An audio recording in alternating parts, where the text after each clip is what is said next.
Oras sa ganap ng alas 8:10. Programang nakikinig, programang inaalam ang masasabi mo, programang magbibigay ng tama at totoo para tama ang alam mo. Tara, usap tayo para malaman ang Damdaming Bayan. Live sa DZRH Radio, DZRH TV at DZRH Digital. DZRH Damdaming Bayan. Kasama sina Lakay Deo Makalma at Sister L Elaine Apit. DZRH Damdaming Bayan.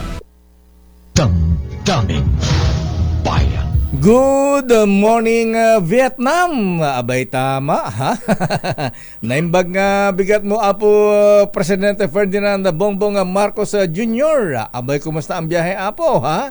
Abay, tulog pa po ba kayo, Mr. President? Abay, agreeing kayo, Apo. Ay, ado iti parikot, iti pagilyan. Ay, Apo, kente administrasyon. Parikot pa da manang mga ayme. Ayan, kani kasinsin mo nga Speaker Ferdinand Martin Romualdez. Abay, no makaraing kan, Apo, ket ipatawag mo sa Malacanang dama ng ayme kini kasinsin Martin, ha? Abay, baka pwede man isama dyan si Speaker, Senate President Mig Subiri at Vice President Inday Sara Duterte. Saka saka mo na kausapin yung nag-aalburutong bulkan sa Davao, ha? At siyempre, kailangan isama po ninyo yung mga elders, Mr. President, ha? Yung mga elders sa Malacanang, si Centennial Boy, si Manong Johnny Ponce Enrile, at siyempre ang dating Chief Justice Apo Lucas, Little President, Executive Secretary Lucas Bersamin. At Madam First Lady, ay Apo, baka baka pwede pong dumistansya po muna kayo, Madam First Lady Lisa Marcos Araneta, ma'am. Ay bigyan nyo naman po ng diskarte ang ating Pangulo. Ay siguro irespeto natin ng konti yung kanyang posisyon na Madam First Lady, ha? Ayan. Kasi hinahamon na ang ating Commander-in-Chief, ang ating Pangulo. Ayan. Sabi nga ni Senator Bato, by Mr. President, be man enough, magpakalalaki, ha? Kaya siguro, Madam First Lady, ano po, ha?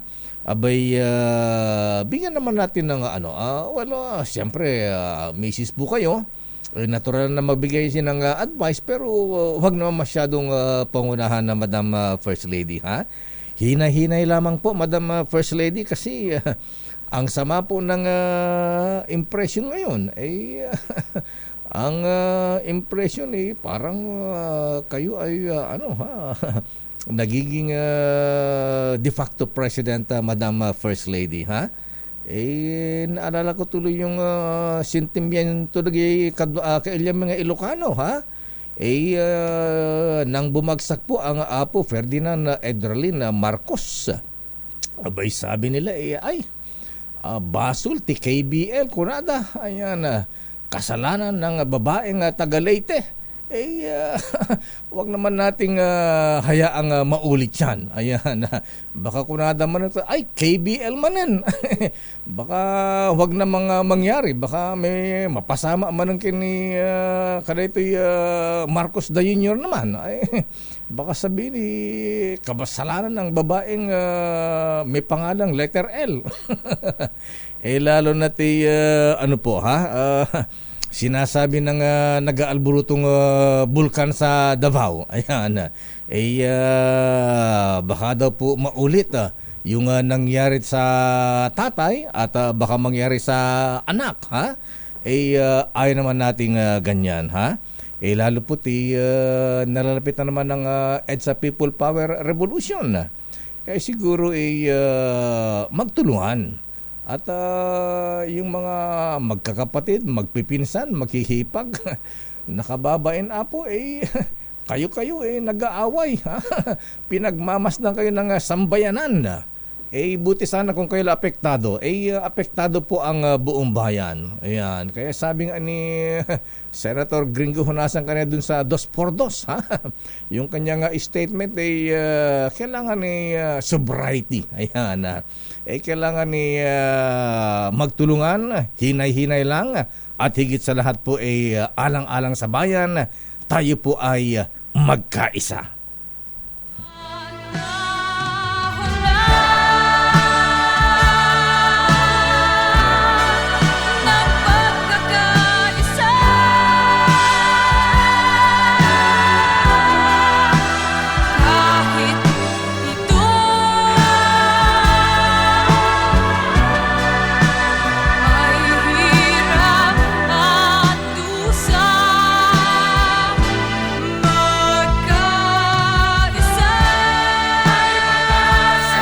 Yan po mahabigan ang damdamin ng bayan. Magkaisa po tayo, huwag mag-away-away.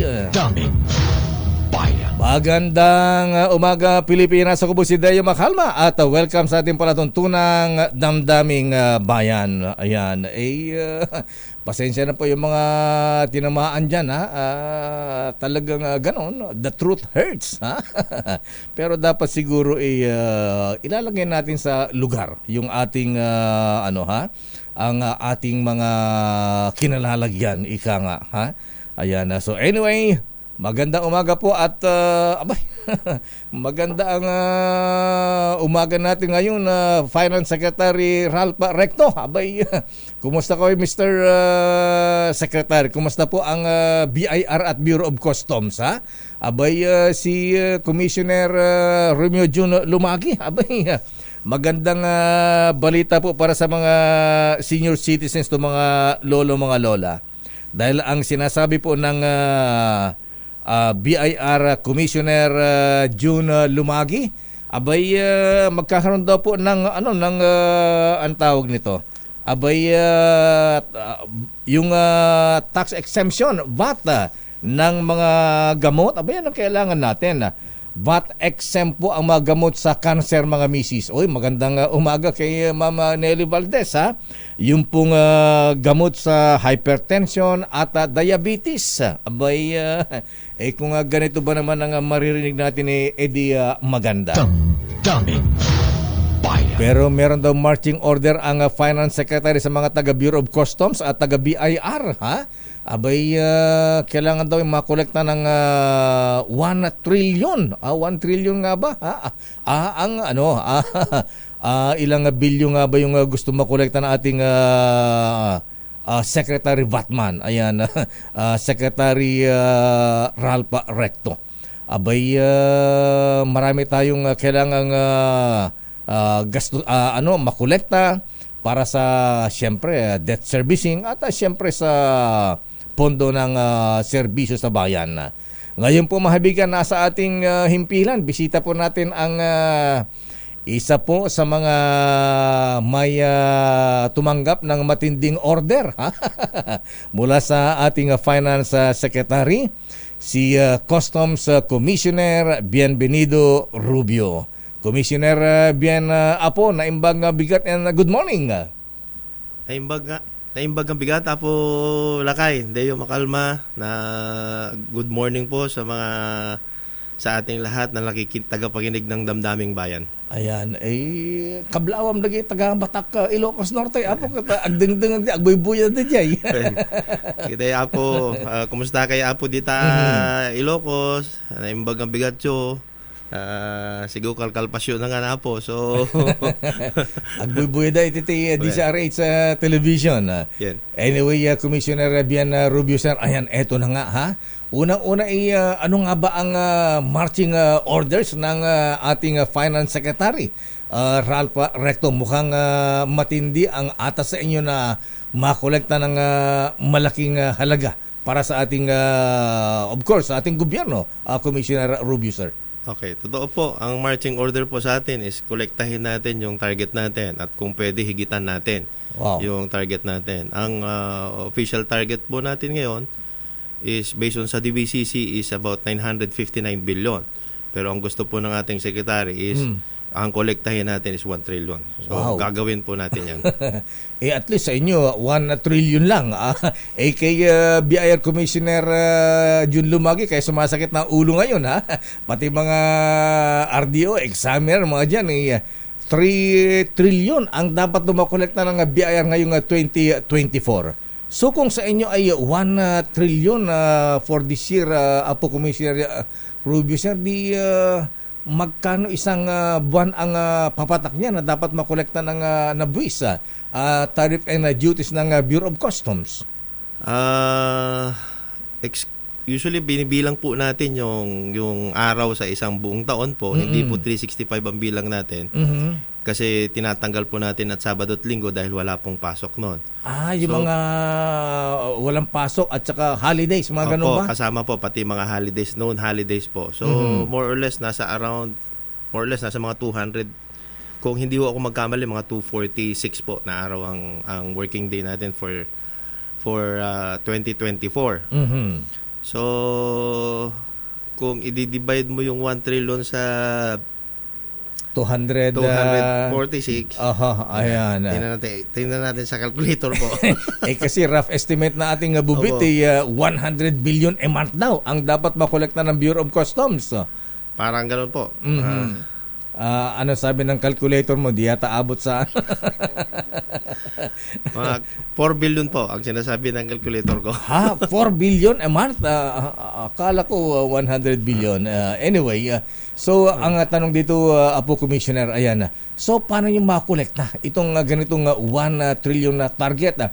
Ano ang gagawin ninyo sa Bureau of Customs para ma-achieve o kaya malampasan itong target collection na iniaatang sa inyo ni Secretary Recto?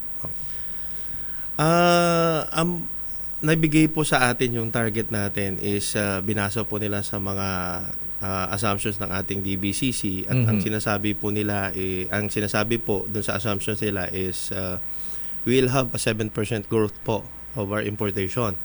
And maliban po dun sa growth natin ng 7%, may assumptions din tayo na medyo tataas ng konti yung dollar, yung palitan ng dolyar at saka yung importation natin ng oil. O nga pala, tumataas po ang Madami po. dollar. So apektado ang collection ng customs diyan. Opo, pagka mataas po kasi ang tax base po natin is the foreign currency value po nung yung value po in dollars yung mga importations natin. So pag mataas po yung dollar, mataas ang palitan, fixed po yung rate of duty na ina-apply natin, medyo tataas din po yung makokolekta natin.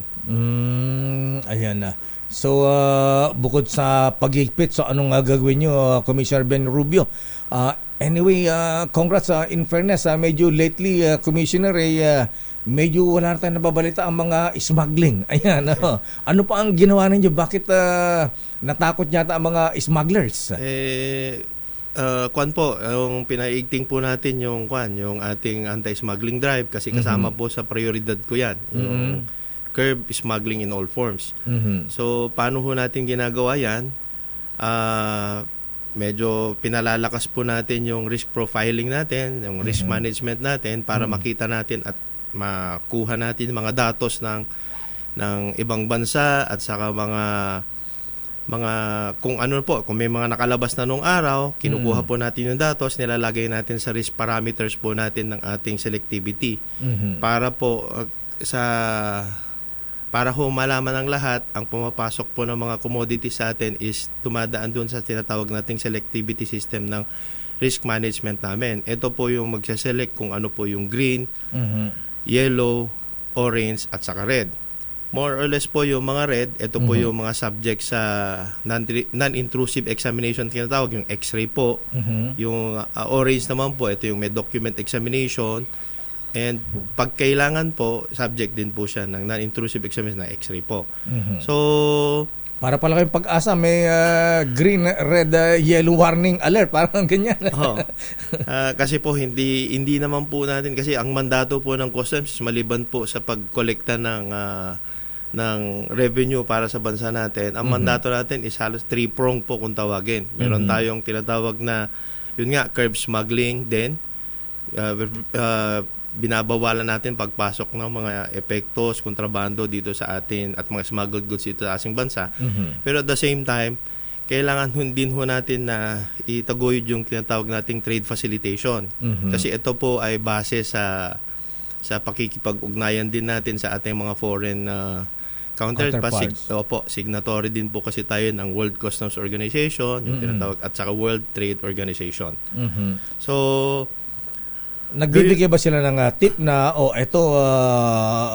Bureau of Customs ng Pilipinas, may alert ito, mga ganun. So nag-share ko na information na.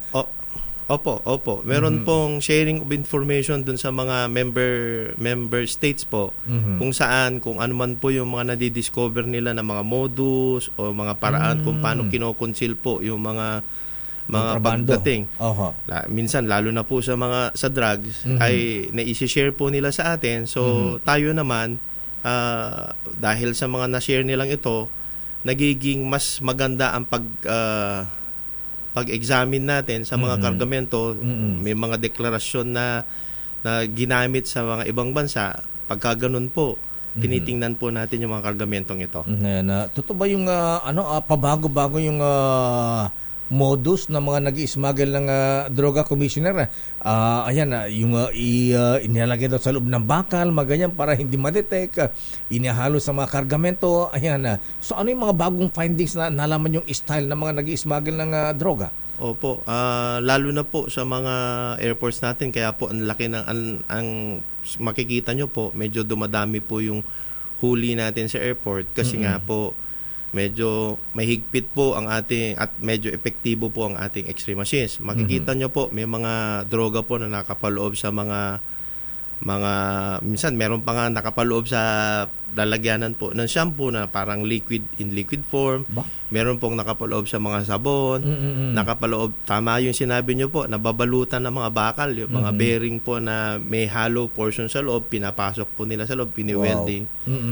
Mga pati ho yung mga parang radio sa loob po ng mga aparato, ganun po yung ginagawa nila. Anyway, ang maganda po yata, Commissioner Rubio, sir, natigil na yung smuggling ng wala tayong nababalitang smuggling ng bigas, bawang at saka sibuyas.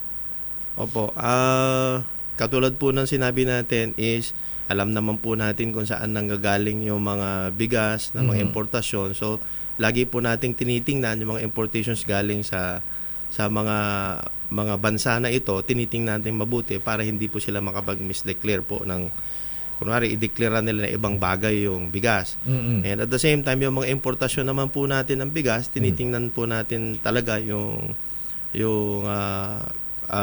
quality ng bigas kasi po nag-iiba-iba po yung value po ng pagbili ng bigas kasi yun po ang magiging tax base natin pag in-apply po natin yung rate of duty natin sa bigas. May mga nakasuhan ba? May mga lumutang nun na mga may onion queen, garlic queen, ganyan na. Nakasuhan na ba lahat ang mga ito, Commissioner Rubio, sir?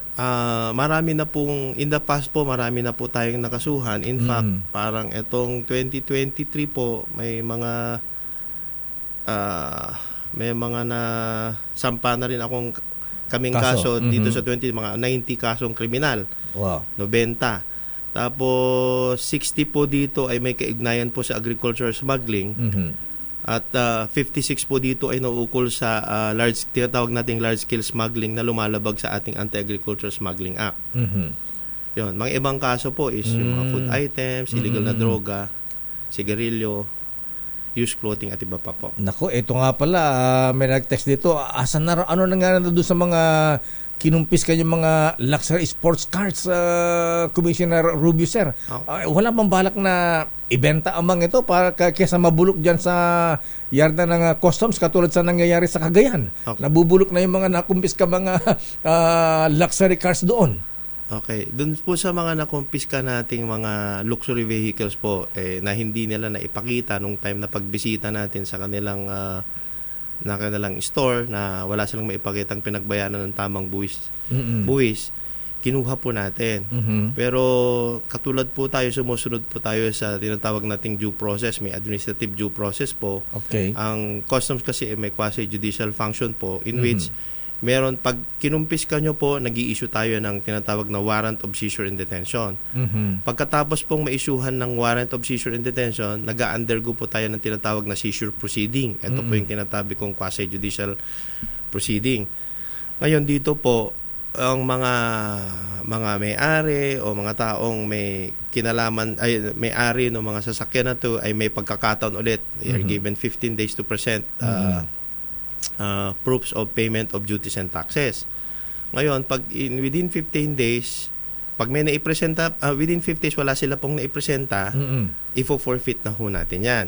Kaya lang po, pag may naipresenta sila, kailangan ho nating i-match po sa records natin kung tama ba yung mga naipresenta nila. Ngayon, kahit ho sa level po, ang nagko-conduct po kasi ng seizure proceeding sa level po ng tinatawag nating district collector, kung saan po ang nag-issue ng warrant of seizure and detention.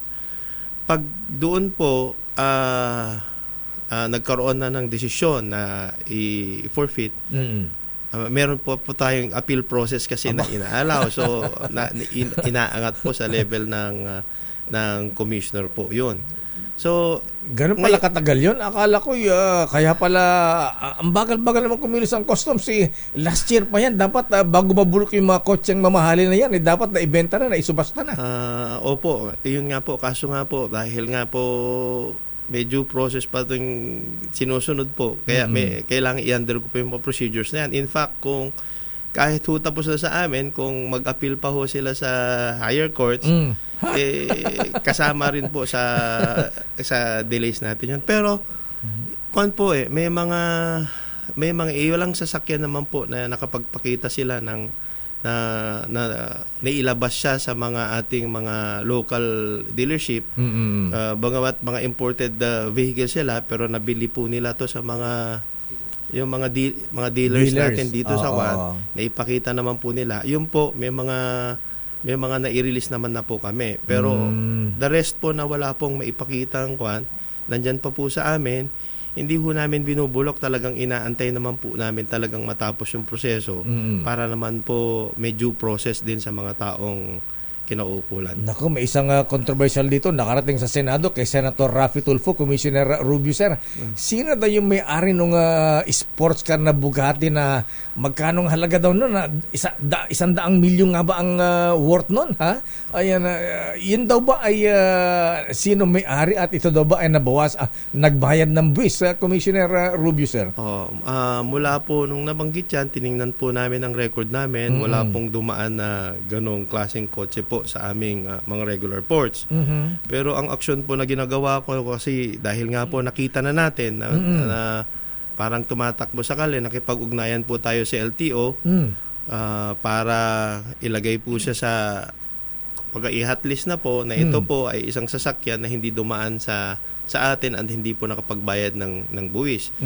Nakipag-ugnayan na rin po kami sa HPG para tulungan kami na kung sakali pong makita sa kalsada yung sasakyan, baka inform kami para at least makuha na po natin at makonfiska na natin yung sasakyan na yan. Tumatakbo ba o itinatago na? Patuloy naman po kaming naghahanap. Hanggang ngayon hindi pa namin matrace kung nasaan. Matrace po kung nasaan po. Magkano ba ang dapat na tax na singilin dun sa super mamahaling kotseng Bugatti na yan? Hindi ko po alam yung actual no kwan, pero medyo malaki po talaga. Kasi parang ang nagkakalaga o ata yun na more or less mga nasa mga $1.5 to $2 million po ang isang kwan. $1.5 to $2 million? Mga ganon po. Times 55 yan, 56, ilang ilang daang milyon yan. Tapos magbabayad pa po ng tax ng buwis sa atin. Congressman nga ba may-ari nun? Hindi ko po alam. Anyway, so paano pinadaan niya? Inismagal siyempre. Ayan, no? Anyway, Commissioner Rubio, sir, isa pa rito. Ayan, alam po nyo, dahil sa ganitong mabigat na pasanin na ipinapataw sa inyo ngayon ng Finance Secretary Ralph Recto, yung mga collector po ninyo, mga tauhan ninyo, para nagre-reklamo na, paano ba ang gagawin namin dito, Commissioner? Pagka daw mataas yung kanilang target collection, abay sasabihan sila, taasan pa. Baka daw hindi na kayanin na Commissioner Viana Rubio, sir. Ito po, para iklaro ko lang, hindi po kami, ang taripa po, ang rate of duty po natin is naka-fix yan. Ever since, kasi nakalagay na po sa batas yung mga rate of duty. Ang kinakapture lang po natin, para may itaas natin, is kunin natin yung tamang invoice price, kung tawagin, kung magkano talaga nabili abroad. Ayan. Yun ang kinakapture natin. So, ang ginagawa lang naman po natin is nilalagay po natin sa tinatawag nating EVRIS, value reference EVRIS natin na nasa AOCG, ina-update lang po natin yung references natin ng value. Pero tayo po, transaction value pa rin po ang ginagamit natin diyan. Kung ano po yung tamang may ipapakita nila na pinagbayaran, ang nangyayari lang po is tinitingnan lang ho natin dun sa reference kung masyadong malayo. Pag masyado pong malayo, then pina-flag po natin at we require them to na mag-produce po ng karagdagang ebidensya na ito talaga ang tamang pinagbayaran para po ma-avoid naman natin yung tinatawag nating yung undervaluation o kaya trade misinvoicing. So yun po, ang sabi ko naman po sa mga kolektor ko is, ang sabi ko sa kanila, okay, tulungan nyo ako na i-meet natin yung target, medyo dagdagan nyo ng tinatawag nating tax efficiency in which titingnan po sana nila lahat ng possible revenue leaks. Pero sabi ko nga sa kanila, I will not expect you to collect 1 peso kung wala naman dumating na kargamento sa inyo. But I expect you to collect the correct duties and taxes every time may pumasok po. Pag may pumasok dyan na isang commodity, pag sapatos, ang gusto kong makita sa records namin is yung tamang pinagbayaran ng buwis ang makikita ko na kinolekta nila. Ayun. Isa pa, Commissioner, nauso noon yung nung mainit ang issue ng smuggling. Nire-recycle daw po yung import permit ba ang tawag doon o ano nga ba yung invoice or what? Na-correct na ba ito, Commissioner Rubio, sir? Dahil alam ko yata meron na kayong digitalization. Ito ba yung naitama na po ba? Wala na nakalusot ng mga ganyang nire-recycle na mga import permit? Okay. Ganito po ang Bureau of Customs po is implementor lang ng mga regulations po ng other government agencies. Pag sinabi nyo pong import permit, ito po ay ini-issue ng ibang ahensya. Na itong pagparating na to, dapat meron siyang, kung sa bigas po, may tinatawag tayong SPS. Kung sa karne naman, yung tinatawag nating MAB. Kasi po, ngayon, meron pong field offices po ang DA dyan sa akin. May tinatawag yung mga quarantine field offices na mga quarantine offices ng DA dyan. Nandyan po yung BPI, nandyan po yung BIFAR, nandyan po yung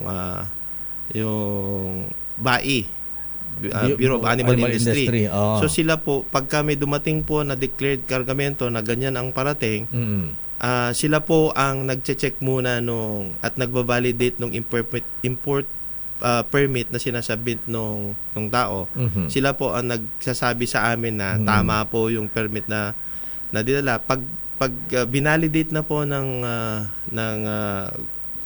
nung representative ng government agency na nasa amin yung mga permits na to, then we allow po yung processing po nung kargamento. Diyan yata nag-init minsan si Principal si Senator Cynthia Villar, yung coordination ng iba't ibang agencies nababalam daw po dahil walang interconnection ang inyong mga system sa computer, Commissioner Rubio, sir? Okay.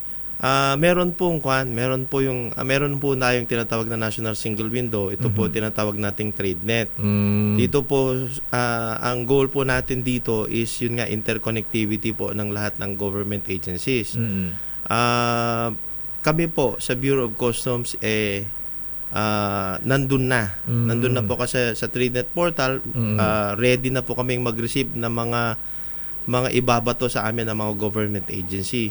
Kaya lang po yung mga other government agency, inaayos pa ho ata nila yung system nila para makapag-integrate and para makapagpalitan ng communication dun po sa TradeNet portal.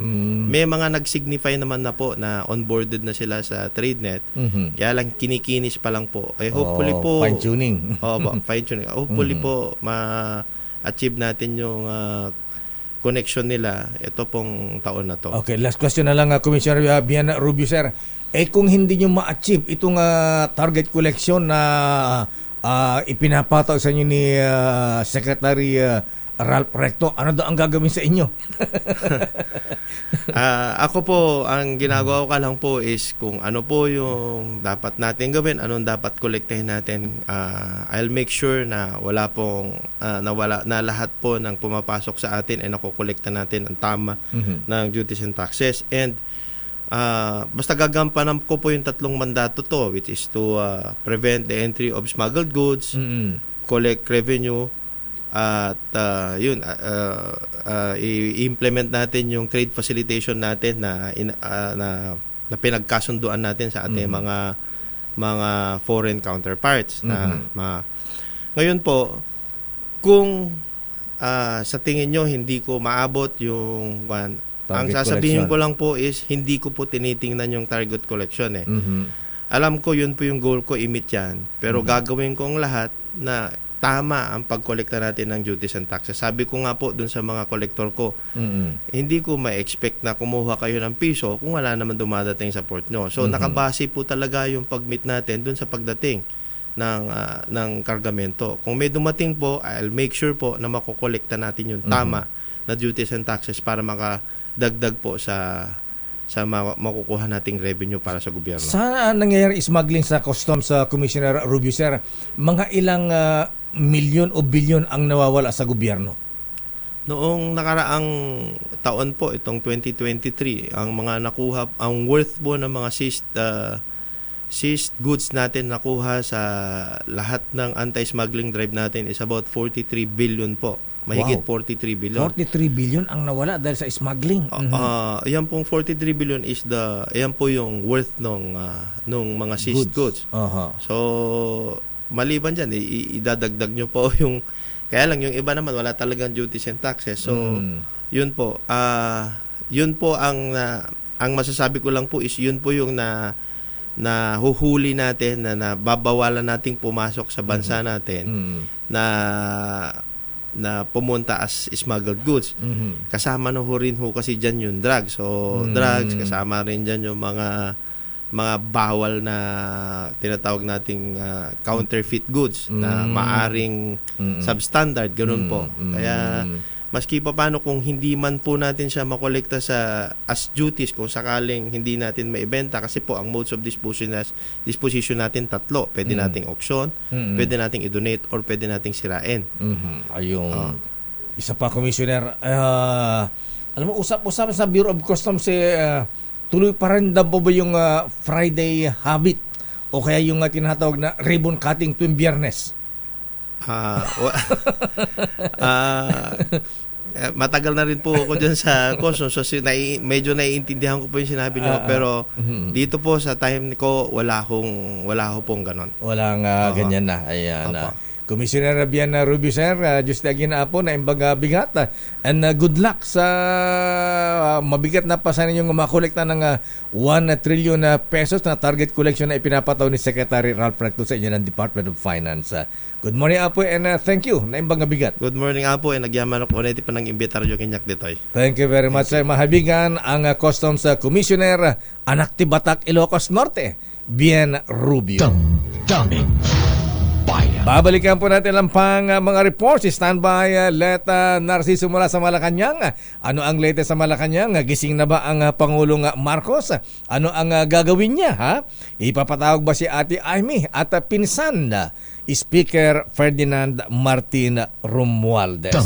Damdamin Bayan. Oras sa Chief Justice Alexander Mundo, alas 8:45. Champion, gawang peerless na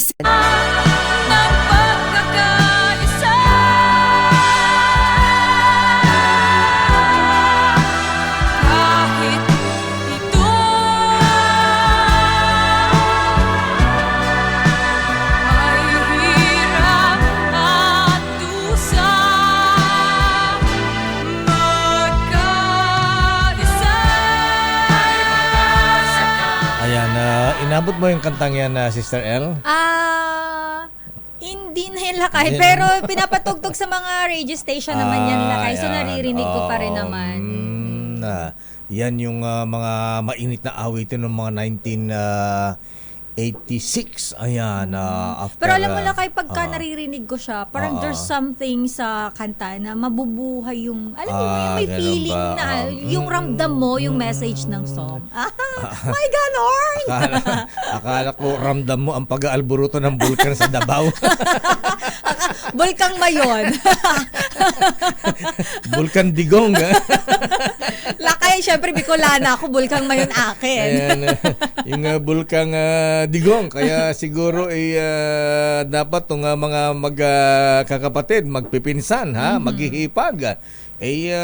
Mag-ayos-ayos kayo, Apo, para talaga namang makita natin ang bagong Pilipinas. Yes. Diba? So, at Unity.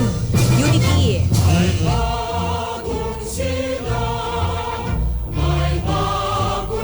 Mabuhay ang bagong lipunan! Mabuhay! Gusto mo yan? Para tayong dito. Teka muna. Oras, Sister L. It's, anong oras na ba? 8:54. Ba't naman balot na balot ka, ha? Kasi Giniginaw ka lakay ba? nakita ko kanina, guest natin si Commissioner BOC Commissioner Rubio. Bienvenido Rubio. Yung kapangalan niya si Papa Lakay eh. Di ba? Bienvenido si Papa. Bienvenido rin ba ang tatay mo? Oo, di ba? Oo. Ayan. Sabi ko, nako, Ba, ang mga... baka makakita ko ni Commissioner. ang mga bienvenido ba lapitin ng mga chiching? Patay tayo dito.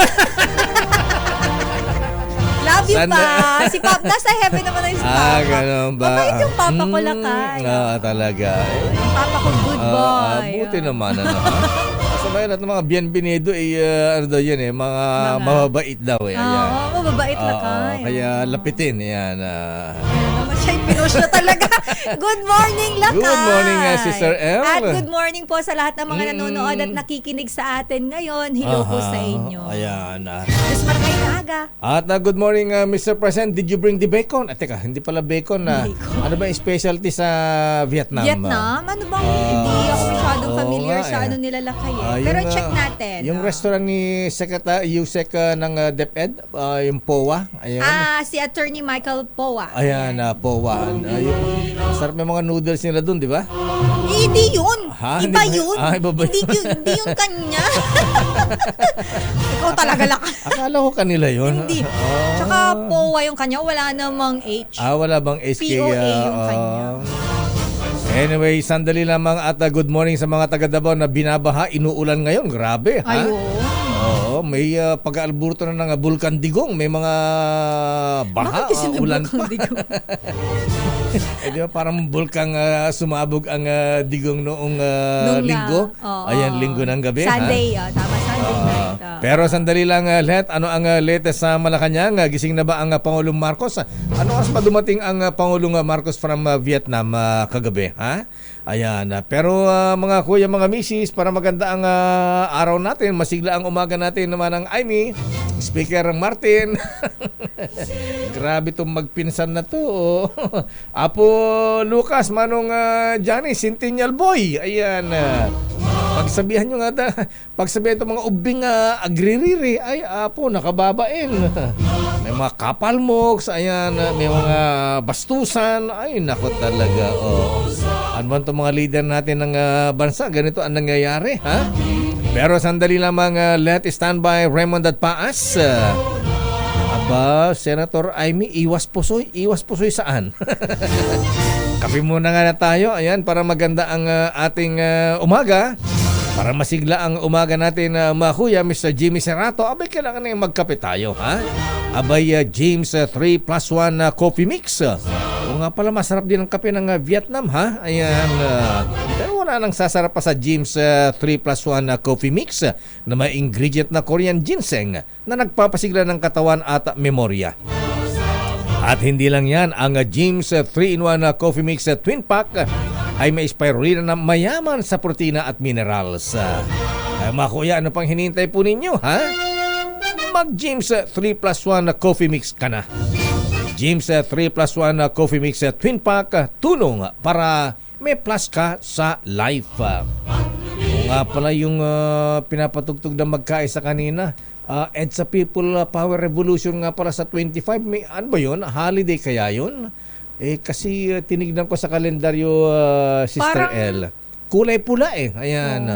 Kulay pula, kaya linggo. Wala tayong pasok. Kulay pula, kaya lang linggo. Ano ba naman yun? Ay, manong nga dyan Senator Gringo Hunasan, ayan, isa-celebrate pa ba ang EDSA People Power Revolution, ha? Abay, alam mo naman, may allergy ang mga loyalista dyan.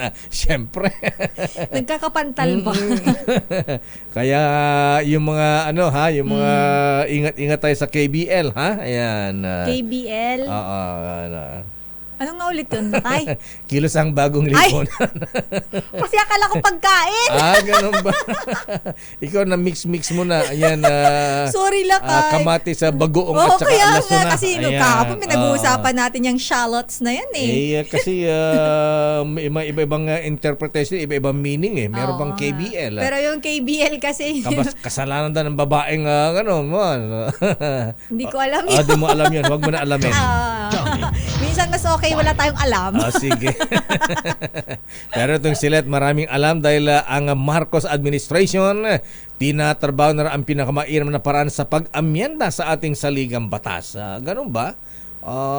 Siguro para matigil na ang away-away ng mga magpipinsan, ha? Abay siguro kon na lang constitutional convention. Para maghalal tayo ng delegado diyan, yung mga best minds, mga justices. Ayan, katulad ni Chief Justice Renato Puno, most possible good morning. Mga ganyan lang. Kailangan natin mga legal minds na talagang magagaling, yung mga constitutionalists, ayan, mga galing na abogado, at siyempre, sa iba't ibang sektor din para marepresenta ang kanilang sektor.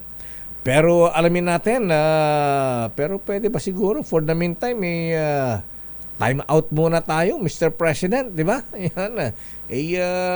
Di na natigil. Away-away na. Akala natin nung magsalita ang Pangulong Marcos, suspindi mo na yung kausapin ko ang Kongreso. Ayan. Sabihin ko si Pinsan na tigil mo na yung PI na yan.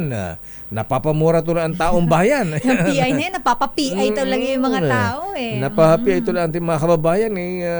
Wala, tuloy pa rin. Si Manang Aimee naman nagpatawag pa ng hearing kahapon. Ayan. Itigil niyo na apo. Ayan. Kasi niya nagit ipagilian. Ay, apo niya. Alam mo Lakay, parang ako yung na-stress. Ganun ba? Yung habang nanonood ka, Lakay.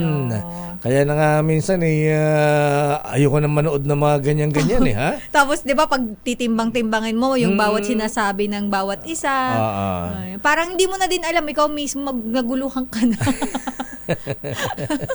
Anyway, buti na lang dinadaan na lamang ni Congressman Marcoleta sa humor yan. Ayan. Alam niyo, ay Senator Joel Villanueva, ba't ka daw naglulupasay? Pero naman yung word na lupasay. Masyadong kasi sentimental, emotional ang Senator Villanueva nung pag-usapan ng isyong yan. Siyempre, mga senador, abay, feeling nila, bubuwagin ng Senado pagka, siyempre nga pagka naging unicameral yan, wala na ang mga senador. Pero ang sinasabi naman ng Kamara Lakay, sabi niya, hindi, bakit? Takot lang nila yan. Bakit naman, di ba, walang dahilan para buwagin sila. Kailangan natin sila. Ate Aimee knows best. Dummy. Let Narciso, ano ang latest sa Malacanang? Anong oras ba ang dumating ang Pangulong Marcos kagabi, ha? At gising na ba siya? Ayan, wala bang balak na ipatawag yung kapatid at pinsan para magkaayos-ayos na? Aris number 14, Let Narciso, please come in. Miss Let. Lakay 3:30 kaninang madaling araw. Madaling araw na. Oo, Lakay. Di sleeping beauty pa ang Pangulong Marcos at First Lady Lisa.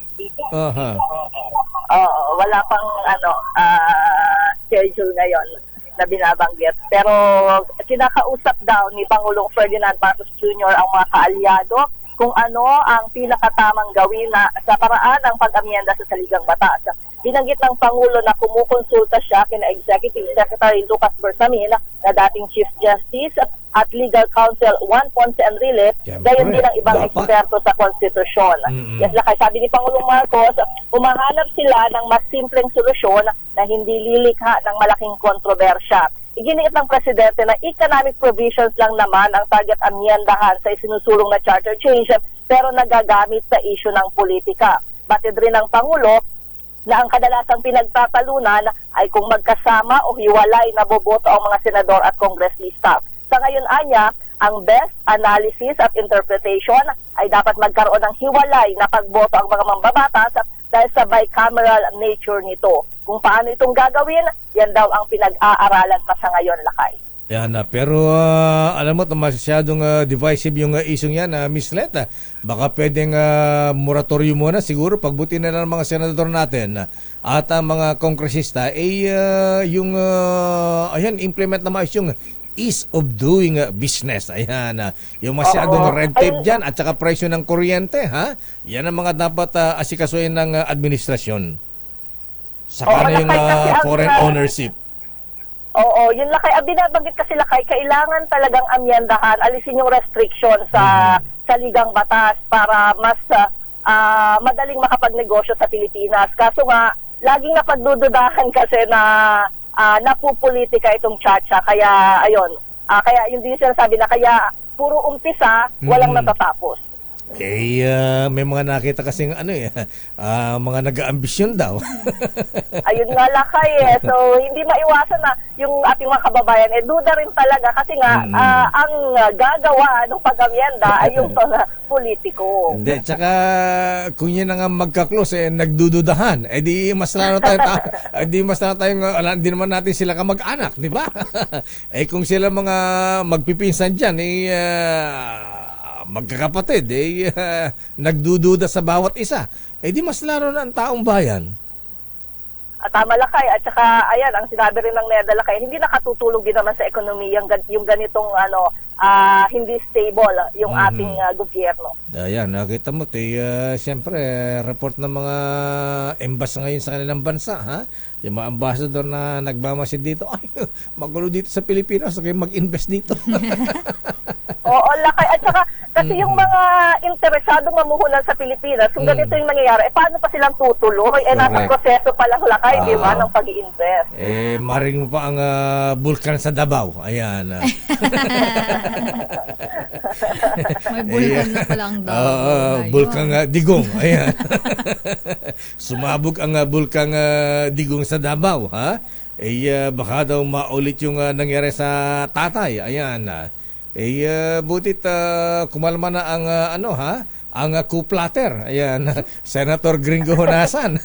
May panawagan na ng dapat lang Oo nga, kanina yung interview sa kanya. Ng sobriety. Ayan, patriotism. Ayan, para sa bayan. Tama ka, Senator Gringo, sir. Ayan. At makinig kayo, Senator Gringo Honasan, dahil karanasan niya yan. Pinagdaanan niya po yan. Pinagdaanan niya yan. Isama na si He's been there. Isama na si Centennial Boy. Ayan. Si Manong Paul. Johnny Paul. Si Manong Johnny, magwa-100 na. Sila ang pasimuno na ng EDSA People Power Revolution. Sabi nila, I've been there than that. Anyway. Kaya siguro para kay Pangulo at Madam First Lady, baka magalit sa atin, pero talagang ganun, Madam First Lady, ha? The truth hurts at aminin po nyo yan.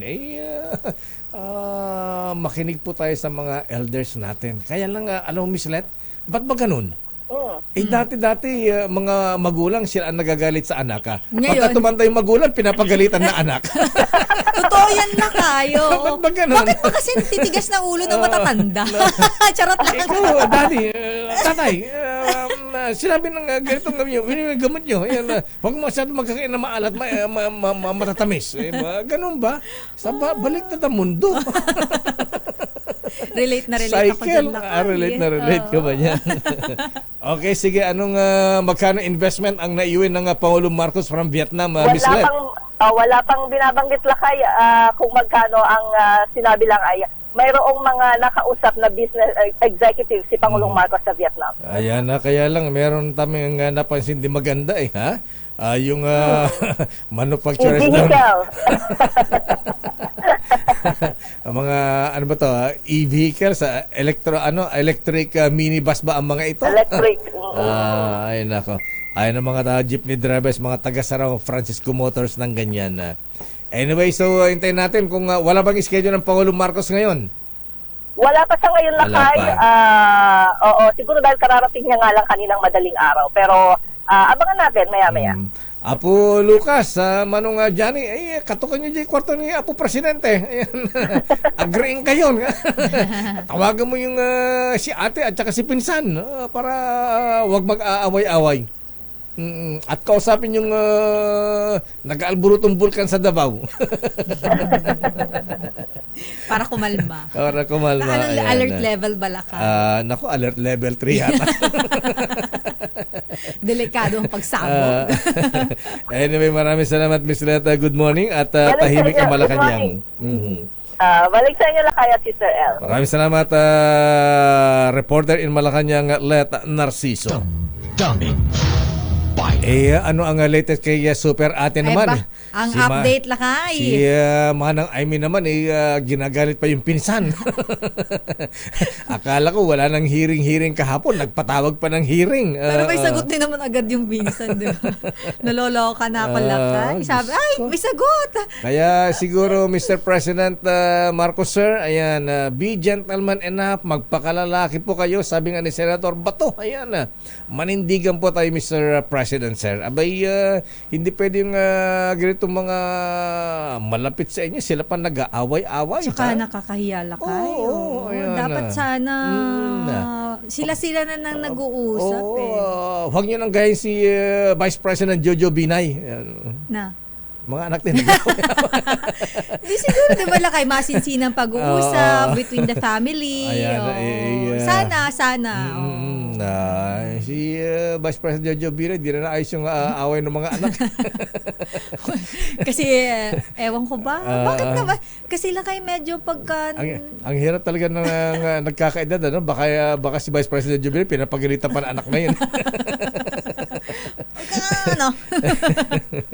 Pero alamin natin ang update sige. mula sa Senado Lakay. Si Senator Amy Marcos iwas pusoy daw sa pagtawag ni dating Pangulong Duterte na adik ang kanyang kapatid na si Pangulong Bongbong Marcos. Pero kahapon Lakay, mabanggit ko lang bago natin napuntahan sila kay Raymond.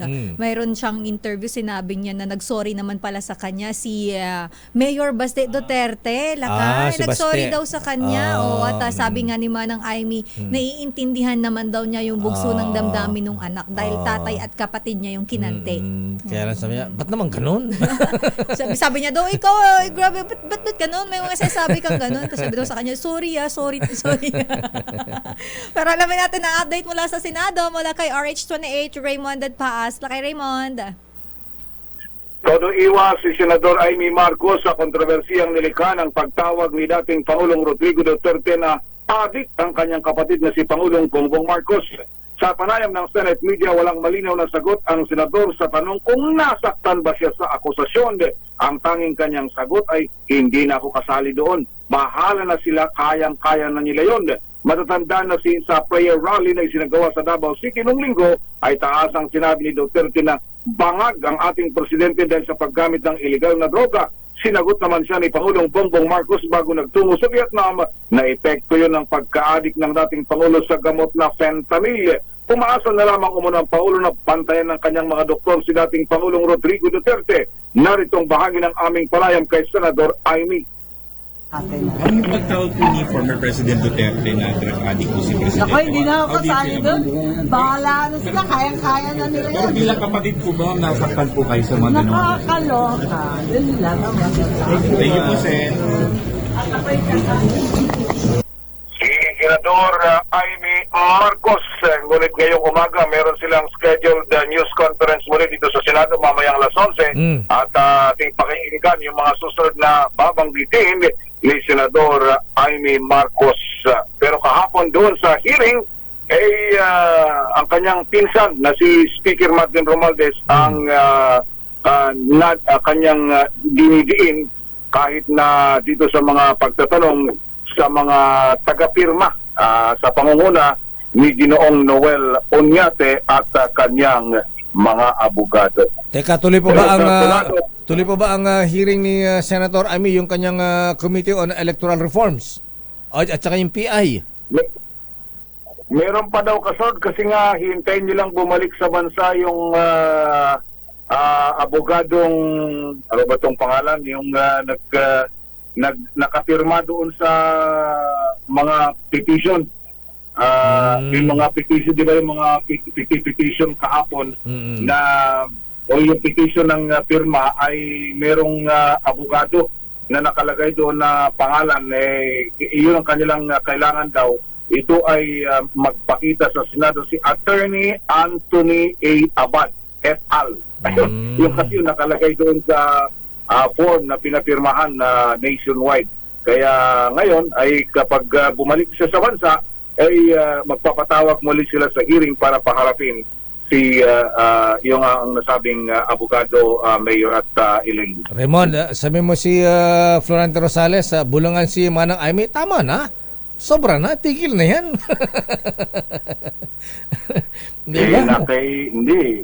Wala na si Florante doon. Kay pinuno na. Nakay-supremo na nga pala si Florante Rosales. Ano, ha? Na mekos-mekos muna din lakay. Malay mo, baka pwede pang bumulong-bulong doon. Manang, sabi tama na. Nakababain. Ay, dumakiti parikot no agpapay. Ituloy yun na, ako nada. Ewan ko kay yun lang, hindi ko alam kasi pinag-usapan namin dito yung pwedeng maging tanong mamaya kay Senator Amy dahil baka pwede lang nga siya nga dapat ang mag-mediate sa pagitan ng kanyang kapatid at ni dating Pangulong Rodrigo Duterte dahil kabilaan naman nakakausap niya pero wala nang hindi na lalong lumala itong nangyayaring ito dito sa pagitan ng dalawang pamilya dahil sila yung nag-aaway, damay naman tayo. Hindi naman tayo kasali sa away nila pero tayo ang tatanggap ng matinding latay dito sa nangyayaring ito. Kaya nga nagsalita. In the meantime, kaya nga nagsalitan ang gringo hunasan Ayan, babalik yata sa Senado. Hindi na daw niya napigilan. Anyway. Okay, so yan muna ang kakaganapan na ngayon na umaga at hintayin natin yung mga ibang susunod pang mga pronouncement ni Senador Amy Marcos. Banggitin ko din lang, Mayor, bago tayo magpaalam dahil kahapon ay nagkaroon ng na-elect ang 4 na miyembro ng Commission Appointment. May mga papalitan. Itong si Senador Rafi Tulfo ay papasok sa CA.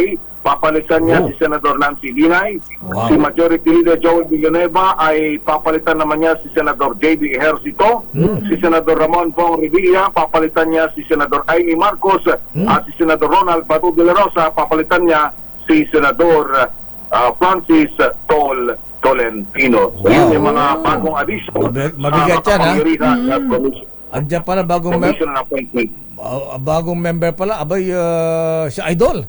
Senator Rafi Tulfo. Si Idol, si Senator Magyo, si Senator Bong Revilla at si Senator Bato de la Rosa, yung mga 4 na miyembro. So ito yung mga magtatanong dahil ang natitirang sasalang sa CA maliban sa mga sundalo, itong si Secretary Ralph Recto pag siya ay na-submit ang kanyang papeles dito sa commission appointment. Ayan, sige, abangan natin. Maraming salamat, Raymond.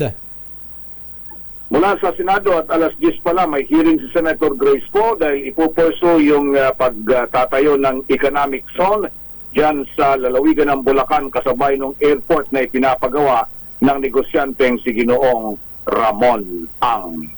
Mula sa Senado, para sa kauna-unahan sa Pilipinas, DZRH, ito si Raymond Advance, tuloy-tuloy sa pagbabalita, tuloy-tuloy sa serbisyo, sama-sama tayo, Pilipino. Maraming salamat, Raymond. Standby man ang Milky Rigunan. Ano ang latest kay pinsan House Speaker Ferdinand Martin Romualdez? At ano ang latest sa bulkan sa Davao? Bongbong bangag yan.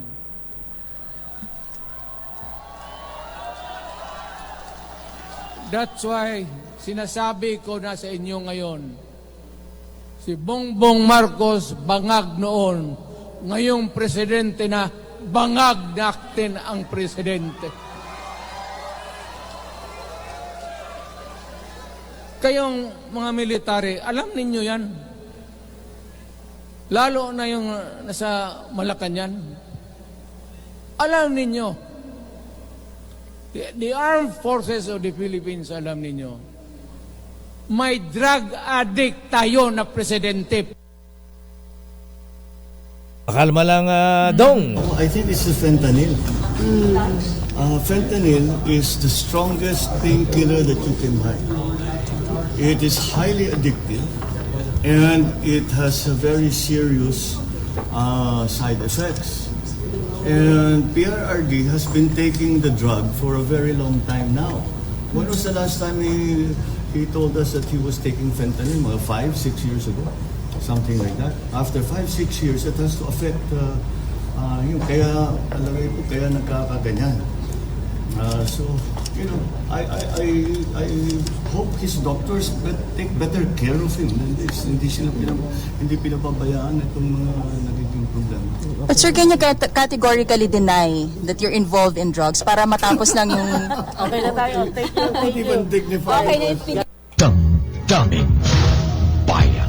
Ayan, alam po niyo mga kaibigan, siguro yung mga nanonood, nakikinig sa atin, na-entertain, pero ang lahat tayo po nito, mga away-away nito, mga kuya, mga misis, tayo po, ayan, ang bayan ang apektado Alam mo rito. lang kayo, yung iba parang nag-e-enjoy sila eh. Hindi naman lahat, pero yung iba parang nai-entertain sila. Pero mayroon po yung epekto sa atin. Malaking problema po sa ekonomiya natin yan, sa bayan, sa mga foreign investors na naiimbita natin, ay malaking problema, mga kuya, mga misis, mga alam mo lolo, lang, mga lola. nai-stress tuloy dyan ang nag-retire na. Sino? Na si Tata Al Villanueva, nanonood sa atin ngayon. Sabi niya, nai-stress din siya? Ay, sabi niya, puro negative, daming issue daw. Ay, talaga ha? Hello po, Tata Al. Happy viewing po sa inyo. Tata Al Villanueva, Kapitan Elsa Bartolome, kung ang problema nyo ay ganito lang, madali lang yan eh. Ayan, although na ito'y alam kong pinoproblema rin ng ibang taga Malacanang, ayan, marami dyan, yung problema nila sa blood sugar level. Ayun. Marami rin na high blood dyan. Ayan, ay nako, ihi ba kayo ng ihi? Ayan, uhawin ba kayo, ha? At pumapayat at laging gutom ba ang pakiramdam ninyo? Maaring diabetes na yan. Pwedeng mauwi sa sakit sa puso, stroke, kidney failure, at pagkabulag kapag ito ay napabayaan. Kaya dapat mga lolo, mga lola, ha? Abay, kung kaya pa naman mag-regular exercise, walking lang, ha?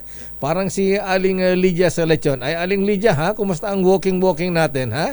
Kumusta ang jogging natin na parang dalidero ka ng ating mga pang kutsinilya. Ayan. Ano ba ni kutsinilya? Off mic ka. Ayan. Kutsinilyo lang na kaya Kutsinilyo ba yun? Yung maliit na lechong baboy. Pag ginano mo plato lang lakay, dinig mo yung hati na kaagad. Yung ba yung nag-jogging na lechon? Ayan, kaya cholesterol pa yung mga kutsinilyo nila eh. Ayan. Mag-regular exercise, proper diet, uminom ng resetang gamot na bigyan ng doktor, at samahan ng Cogent DB Plus. Yan ang pala ni Professor Boy Benesa, ha? Ang Cogent DB Plus ay isang herbal supplement. May taglay na siyam na Ayurvedic herbs na nagbibigay ng nutritional support para pagbutihin ang blood sugar level natin, palakasin natin immune system para bigyan tayo ng proteksyon sa ating mga vital organs, lakas ng katawan, Manong Johnny, ha? Para malabanan sa komplikasyon dulot ng diabetes sa natural na paraan. Ayan, Manong Johnny, happy birthday, ha? Ayan, kumakain pa ng saluyot, Manong. Ayan, utong ka na kabatiti, ha? Sa Cogent DB Plus, malakas ang depensa mo laban sa diabetes. Ang Cogent DB Plus ay mabibili sa lahat ng Mercury Drug at Watson's drugstores nationwide at online na rin sa Shopee at Lazada. Damdamin Bayan. Standby manang Milky Rigunan, ano ang latest kay House Speaker Ferdinand Martin Romualdez? Oras, Sister L. It's 9:22. This time check is brought to you by ACS Manufacturing Corporation, ISO certified, maker of world-class quality Pride detergent. Champion, gawang peerless na 60 years ng tapat na walang katapat. Bingo Plus. Bingo sa saya, plus sa panalo. Champion, gawang...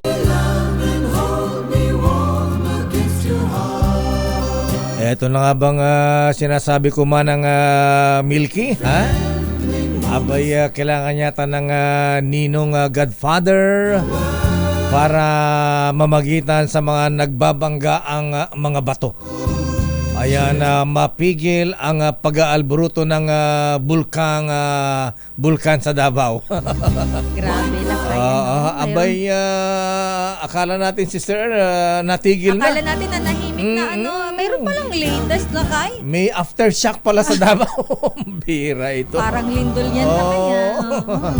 At mabigat din yung aftershock na ito. Mahabigan, malakas-lakas din, ha?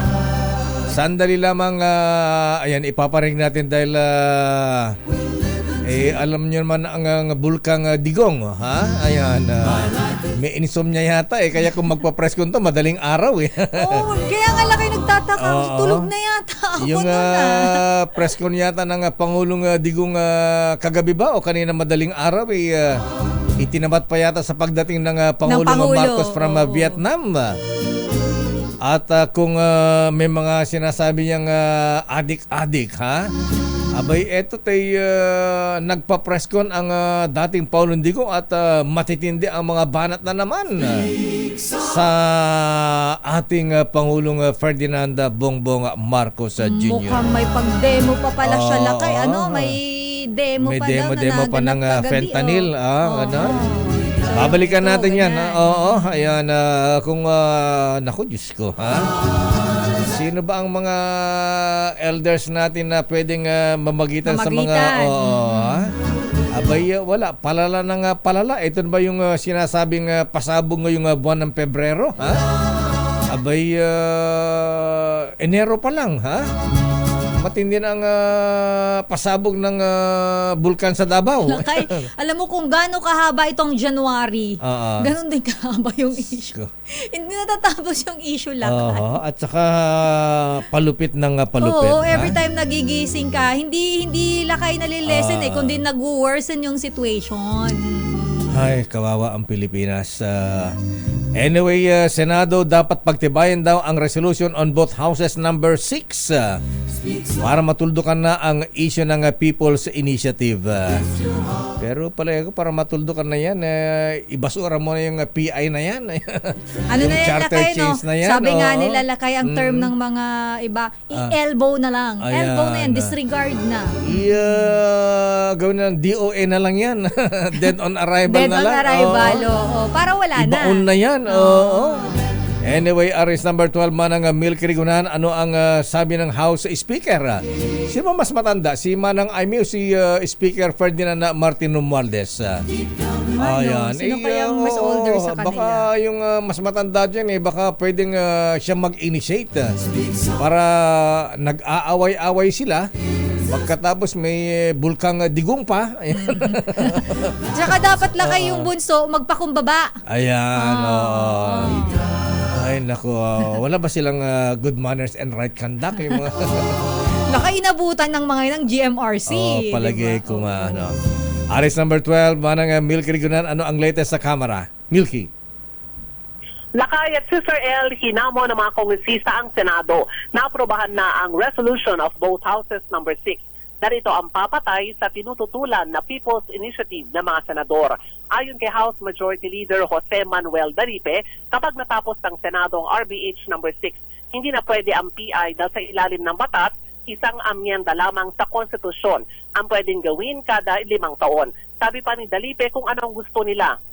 I-adapt ng Kamara ng buong-buo ang bersyon ng Senado ng RBH number 6. Bigyang din ni Daripe tatanggapin at pagtitibay ng Kamara kung ano ang bersyon na gusto ng Senado at kung anong mga economic provision ang gusto ng mga senador. Pakinggan natin ang pahayag ni House Majority Leader Jose Manuel Dalipe. Submit it to us, we will welcome it with two open arms. Version nyo na. Kayo na bahala, magbalangkas kung anong version gusto nyo, anong economic provision. You pass RBH 6, the People's Initiative will be dead in the water because everyone knows there can never be two initiatives in the span of 5 years. Samantala, Lakay at Sister L, umaasa naman sa Senior Deputy Speaker Aurelio Gonzales Jr.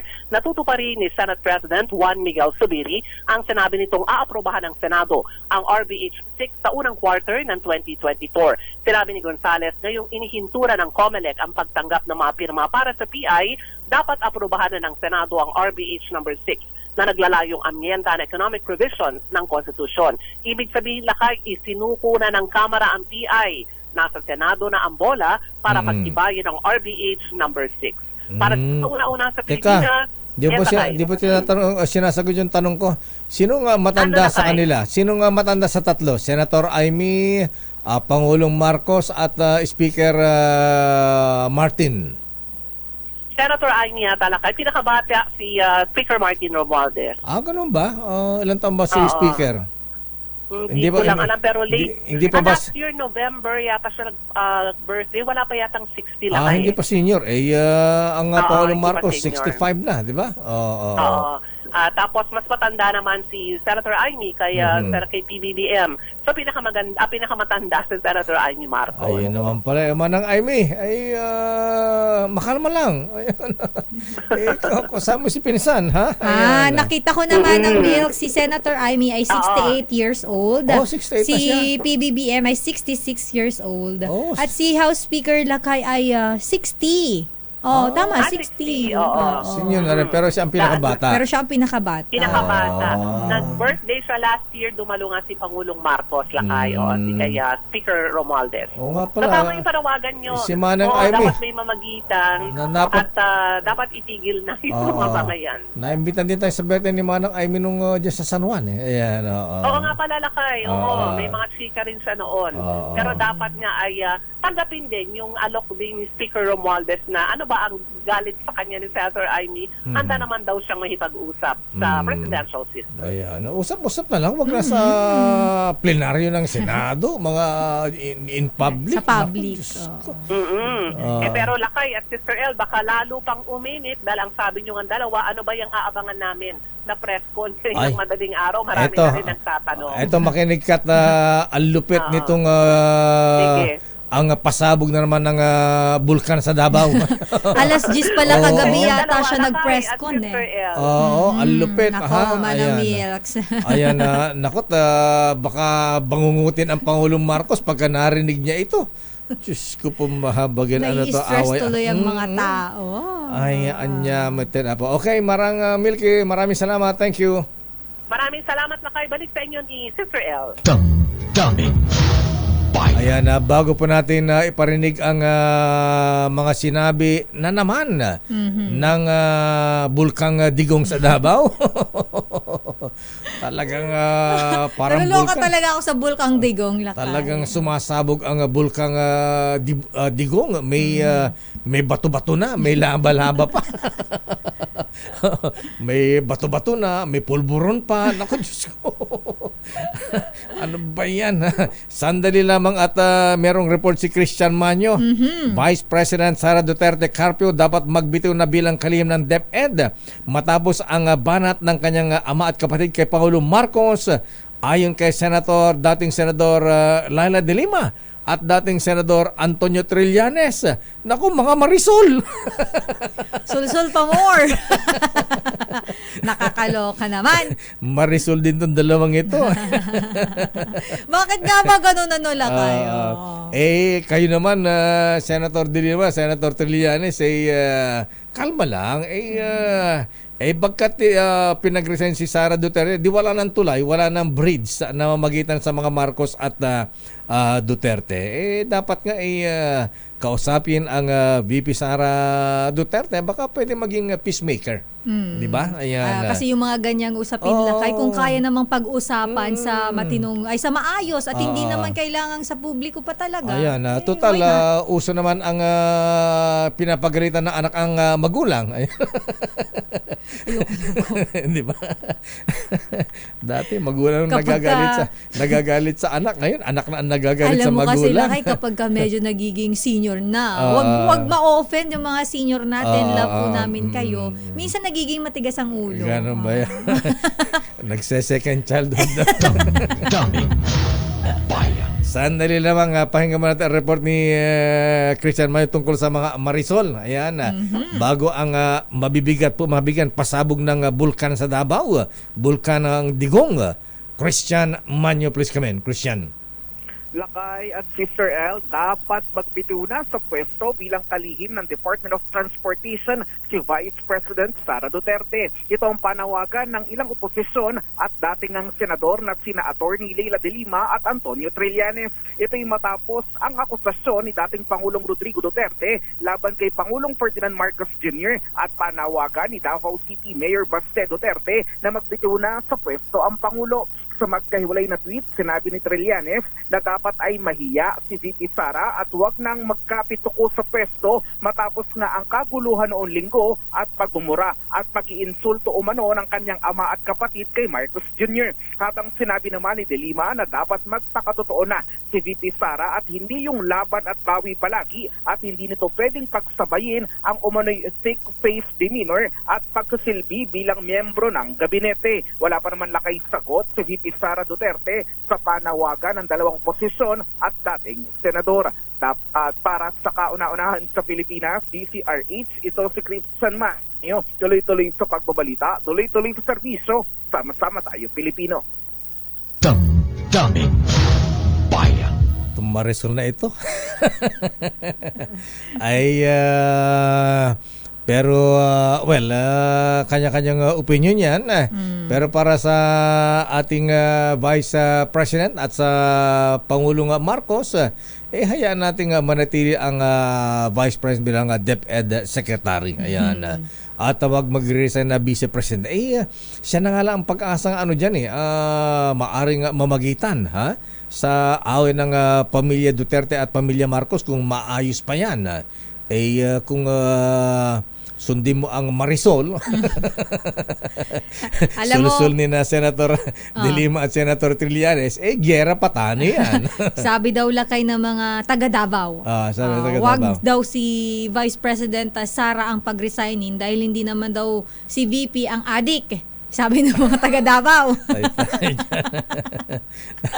Sabi daw yan ng mga taga-Davao.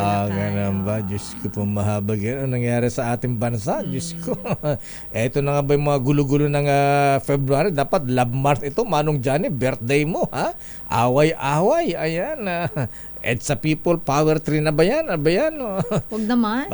Pero eto na po, mahabigan. Eto na ang kagabi po ay sumagot ang dating Pangulong Digong Duterte sa sinabi ng Pangulong Marcos na yung mga tirada ba ng dating Pangulong Digong kay Pangulong Marcos tungkol sa issue ng pagiging paggamit ng illegal drugs at yung fentanyl issue.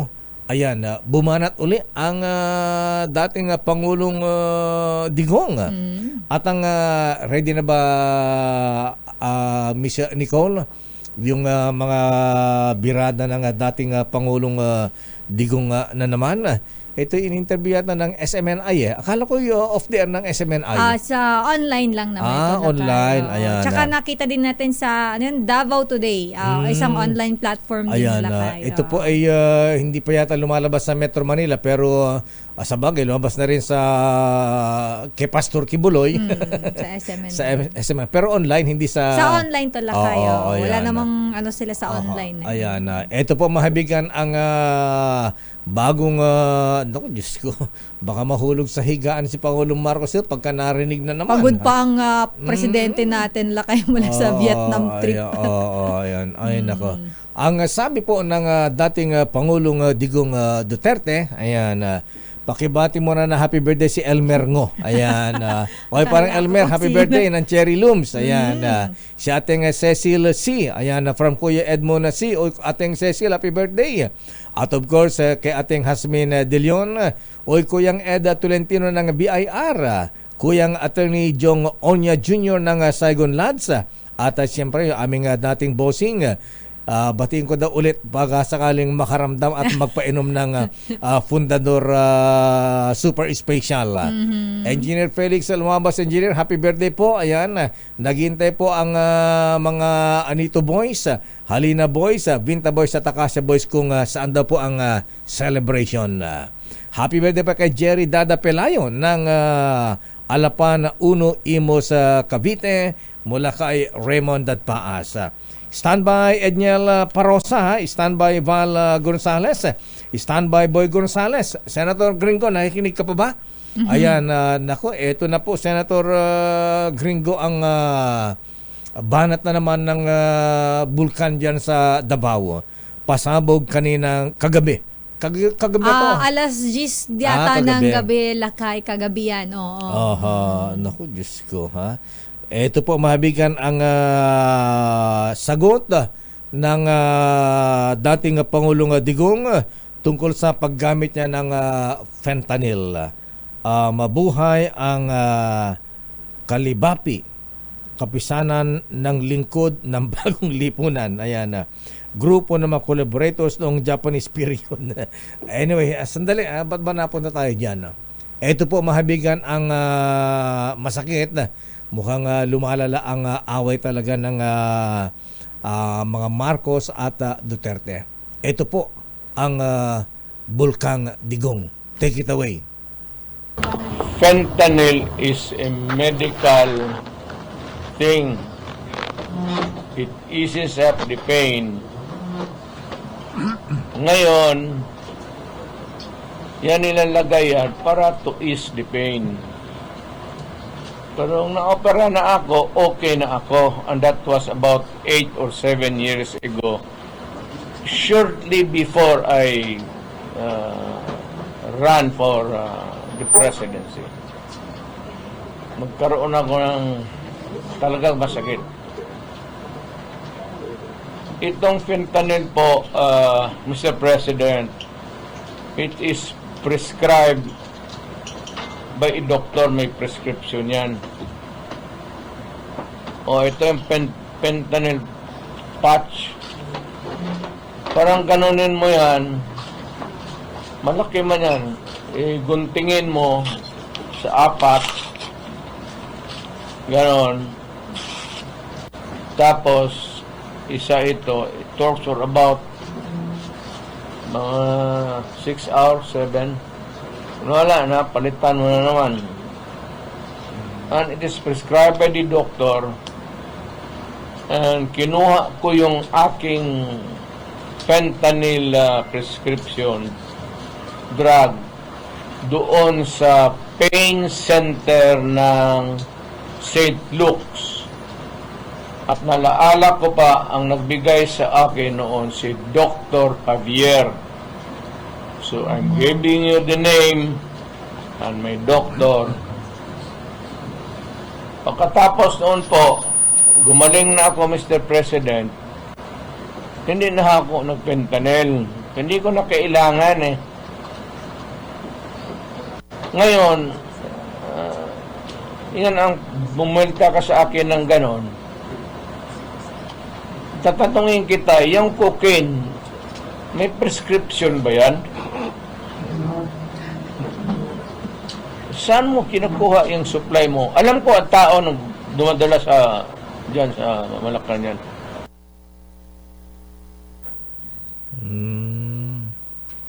Tapos na, yun ang pasabog ng bulkan sa Davao.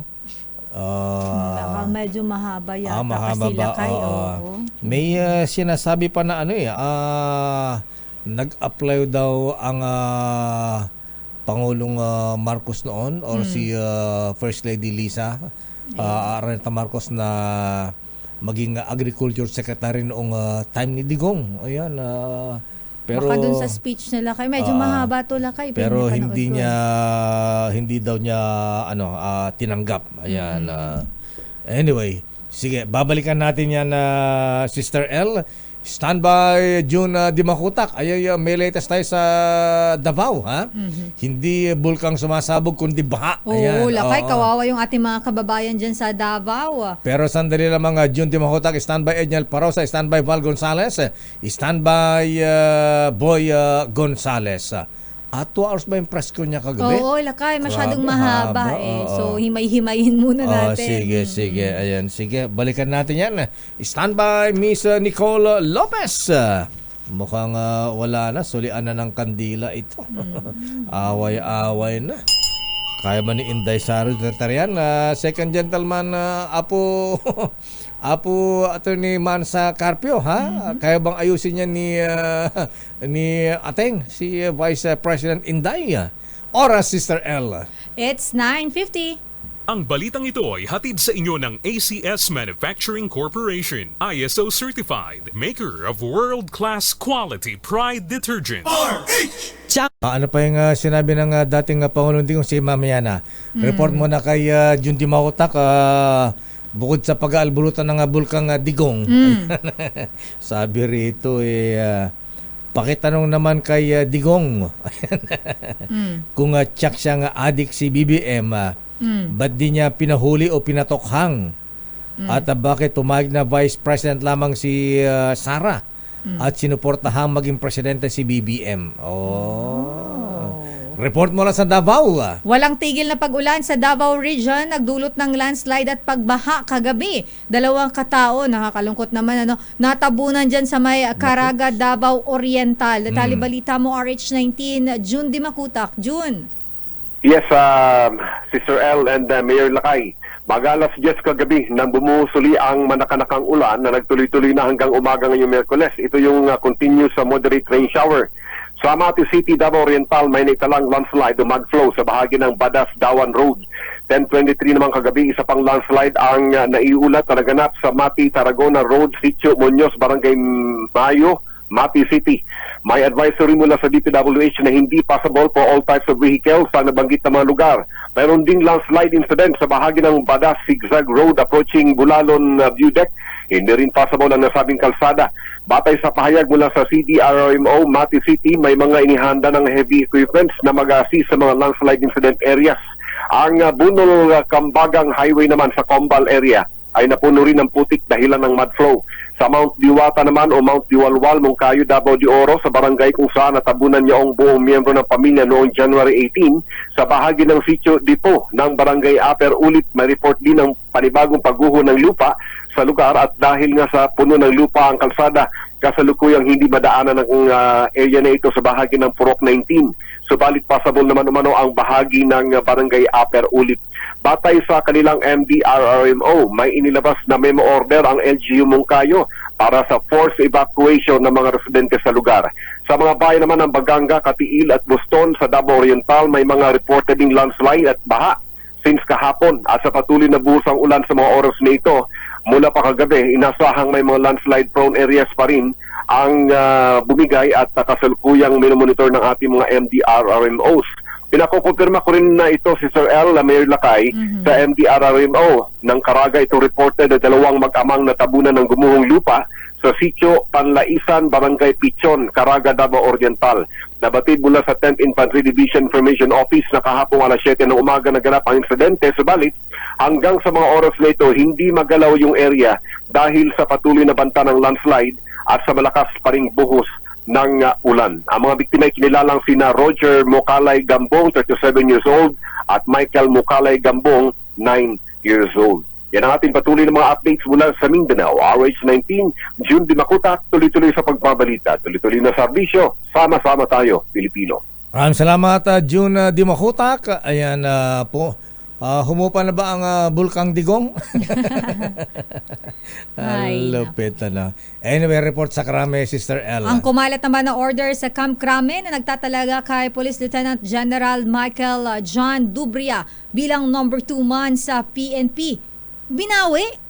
may bawian, Deputy Chief. Sinong binawi? Pero sandali lang bago bawiin yan, ha? Abay, nakinig na sa atin ito. Birthday din pala ng kababata ni Manong Johnny Ponce Enrile, ha? 100 na din siya. Hindi, mas bata ito, ha? Okay. 94 years old, si Lola Nati Lising. Ay, Lola Nati Lising. Happy birthday ng Malibay, Pasay City. 94 years old na siya ngayon. Matanda lang si Manong Johnny ng 6 years. Ayan, siguro kalaro ito ng ano ba laro ng araw? Bahay-bahay. Charot lang. Luksong baka. Ayan, luksong tinik. Ayan. Ay, Lola Nati Lising, happy birthday. Binabati po kayo ni Pastor James Lising. Sana abutin niyo pa ang birthday ni Manong Johnny. Yes. Asa na si Val? Punta natin ng Campo Crame dahil nga laka ito, yung binawi daw na pagtatalaga kay Police Lieutenant General Michael John Dubria bilang number 2 man sa PNP at Deputy Chief naman for Administration ng PNP. Binawi? Bakante pa rin daw lakay. Ba't may bawian? May pwede ba yung ganun touch move? Hindi chess yan. Sa chess yan, bawal yung ganyan. Di ba pati nung dati administrasyon, ganun ha? Don't assume until you assume. Ayan. Hindi ka din nakapanumpa. Kaya hanggat hindi ka nakakapanumpa, wag ka muna mag-assume. It's not final. Pero alamin natin ang detalye, bakit naman binawi RH5 Val Gonzales. Val. Mr. L at Mayor, matapos lamang ang ilang oras ay agad na binawi ng Philippine National Police ang ilabas na General Order na nagtatalaga kay Police Lieutenant General Michael John Dubria bilang Deputy Chief for Administration. Parehong petsa ang dalawang kautusan. Ang pagkakatalaga kay Dubria, nakasalukuyang Deputy Chief for Operation o number 3 man ng PNP, ay kasunod ng pagre-retiro noong nakarang linggo ng number 2 man ng PNP na si Lieutenant General Rodel Sermonia. Dahil dito hanggang sa ngayong araw ay bakante pa rin ang iniwang pwesto ni General Sermonia. Wala pang paliwanag kung bakit naglabas agad ng nullification ng PNP sa una nitong order, pero itong si Dubria na PMA Class of 1991 ay tubong Davao at dati ring nanilbihan bilang Police Chief ng Davao City. Batay sa panuntunang sinusunod, ang pagtatalaga sa PNP Chief, maging ang number 2 man o ang Deputy Chief for Administration at number 3 o ang Deputy Chief for Operation ay ang Commander-in-Chief o ang Pangulo ng Bansa. Noong Lunes ay una nang sinabi ni PNP Public Information Office Chief at spokesperson Colonel Jean Fajardo na asahan na ang movement o reshuffle sa hanay ng matataas na opisyalis ng PNP dahil sa retirement ni General Sermonia at ang nakatakdang retirement ng iba pang mga general. Mula rito sa Campo Crame, para sa kauna-unahan sa Pilipinas, DZRH, ako naman Val Gonzales, tuloy-tuloy sa pagbabalita, tuloy-tuloy sa serbisyo. Sama-sama tayo, Pilipino. Maraming salamat, Val. Ihabol natin ang report mula kay Edniel. Ayan, andyan ba si Edniel? Ayan. Edniel Parosa, please come in. Edniel. Lakay at Sister L, tinayak ng Northern Luzon Command ng Armed Forces of the Philippines ang kahandaan ng pinakamalayo nitong defense outpost sa ilagang bahagi ng Kapuluan. Ito ay matapos inspeksyonin ng top officials ng NORCOM sa pamumuno ni Lieutenant General Fernil Buca ang dalawang northernmost naval detachment sa Basco at Mavulis Island sa Batanes na mas malapit sa Taiwan kaysa sa mainland Luzon. Kasama ng NORCOM sa dalawang araw na inspeksyon ng planners ng Balikatan 39 o ng Balikatan exercises ngayong taon na nag-ikot sa mga pasilidad ng Batanes Island Group. Ayon sa NORCOM, layo ng inspeksyon na makita ang kakayahan ng dalawang base na makontrol ang Luzon Strait at iba pang critical maritime area. Ikinukonsiderang choke point ng naval at air traffic ang Balintang at Basi Channel ng Luzon Strait na nasa area na sakop ng NORCOM. Samantala, Chevrolet na parayag naman sa Campo Aguinaldo, nilinaw na AFP spokesperson Colonel Francel Padilla na wala pang espesipikong lugar ang pagdarausan ng pinakamalaki umanong balikatan exercises ng mga tropang Pilipino at Amerikano sa Abril. Pero ngayong taon naman target itong isagawa ng AFP at ang US Indo-Pacific Command sa iba't ibang key points sa bansa. Para sa kauna-unahan sa Pilipinas, DZRH, ito si Edniel Parrosa. Tuloy-tuloy sa pagbabalita, tuloy-tuloy sa serbisyo. Sama-sama tayo, Pilipino. Your business is our business. Halos 74% pagbaba ng bank-related spam at scam messages. Iniulat ng Globe. Abay, dapat wag lang 74% baba. Dapat zero na ang spam at saka mga scam messages. Miss Nicole Lopez, please come in. Nicole. Ipinagmalaki ng telco giant na Globe na bumaba ng halos 74% ang bank-related spam at scam messages noong 2023. Sa isang pahayag, sinabi ng Globe, 73.7% ang ibinaba nito kung saan nasa 21.9 milyon na spam at scam na may kinalaman sa mga bangko ang kanilang na-block. Ayon sa Globe, malaki na ang ibinaba ng mga naharang nilang spam at scams mula sa 83.39 million messages na naitala nila noong 2022. Paliwanag naman ni Anton Bonifacio, Chief Information Security Officer ng Globe, ito'y dahil sa mas pinaigting nilang sistema upang maharang ang mga gumagawa ng fraud. Sabi ni Bonifacio, patuloy ang kanilang layunin na labanan ang financial fraud kasabay ng pagpapalakas nila sa kanilang security measures para sa proteksyon ng kanilang mga customer. Inihayag din ng Globe na nakipag-partner sila sa Bankers Association of the Philippines at iba pa sa finance sector para sa information sharing at investigasyon. Sinabi rin ng telco giant na naglaan sila ng $20 million upang mapalakas ang kanilang blocking system at mas mapaganda ang spam at scam messages detection. Bukod naman sa mga scam, iniulat din ng Globe na nag-deactivate at nag-blacklist na sila ng nasa 220,000 SIM cards na may ugnayan sa fraud noong 2023. Pero hindi lang naman ang Globe, kundi maging ang ibang telco players sa bansa ay may kanya-kanya ring sistema at estratehiya upang maharang at matigil ang fraud at maproteksyonan ang kanilang mga customer. Sa scam at spam messages, kinukuha ng mga fraudster ang kanilang mga personal na impormasyon. Sa scam at spam messages, kinukuha ng mga fraudster ang personal na impormasyon ng isang user gaya ng bank account at contact details. Samantala, humina ang palitan ng piso kontra dolyar sa halagang 56 pesos and 40 centavos kada US dollar. At yan ang ating balita sa mundo ng negosyo. Your business is our business. Mula sa kauna-unahan sa Pilipinas, DZRH, ito si Nicole Lopez. Tuloy-tuloy sa pagbabalita, tuloy-tuloy sa serbisyo. Sama-sama tayo, Pilipino. Maraming salamat, Miss Nicole. At meron tayong public service, Sister L. Ito, Lakay, siya po ay dating family physician nila Don Manolo Elizalde pala, Lakay. Ito sino? nga, si Ginoong Salvador De Leon po, pinapaalam sa mga kamag-anak, kaibigan ni Salvador De Leon Samson na siya po ay pumanang na noong January Si 28. Dr. Samson? Oo, Lakay. Namatay siya noong January 28. Kaibigan natin yan. Kilala mo to, Lakay? Kilala ko yan. At mayroon pong private viewing January 30. Kahapon nag-start at hanggang ngayon po, dyan po yan sa may La Funeraria Paz Imperial Classic Chapel sa 143 Gregorio Araneta Avenue, Santa Mesa Heights, Quezon City. At meron din pong misa every 7 p.m. Our condolences Pakalungkot po. naman kay Dr. Samson. Doc Samson, rest in peace, Doc. Ayan, till we meet again. Ang sabi rito, huwag na lang pansinin yung mga ayon daw away-away nga ng mga Marcos at Duterte. Mga dilawan ang tuwan-tuwa ngayon. Hay, politics, madrama masyado. Ayan. At ma-dirty masyado. Sabi naman ni Pastor James Leasing, ay tuwan-tuwa daw ang kababatan ni Manong Johnny. Tayo daw ang therapy niya. Si Aling Nati Leasing na 94th birthday ngayon. Thank you po. Enjoy your day. Yes. Happy birthday po, Lola Nati. Pakantun po kayo. Ayan.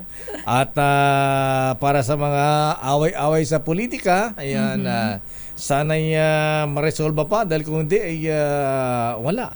Magkagulo-gulo naman ang Pilipinas, maibigan, kawawa naman tayo, ha? Pero sabi ni Frank, talagang ganyan. That's life. That's life. That's life. That's what all the people say.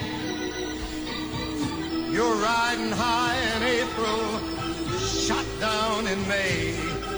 But I know I'm gonna change that tune. May pagbabago pa kaya?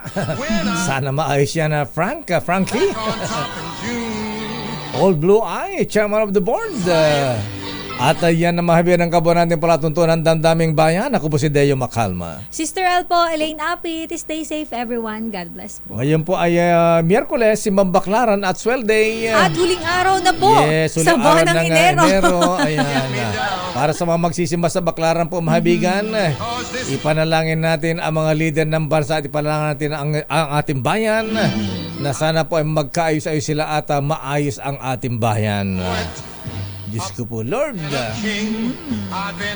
Ako po si Deo Macalma. Elaine Apit po. Stay safe. Stay safe. Operation Tulong susunod na. Bye-bye. Time I find myself flat on my face. This time check is brought to you by ACS Manufacturing Corporation, ISO certified, maker of world-class quality Pride detergent.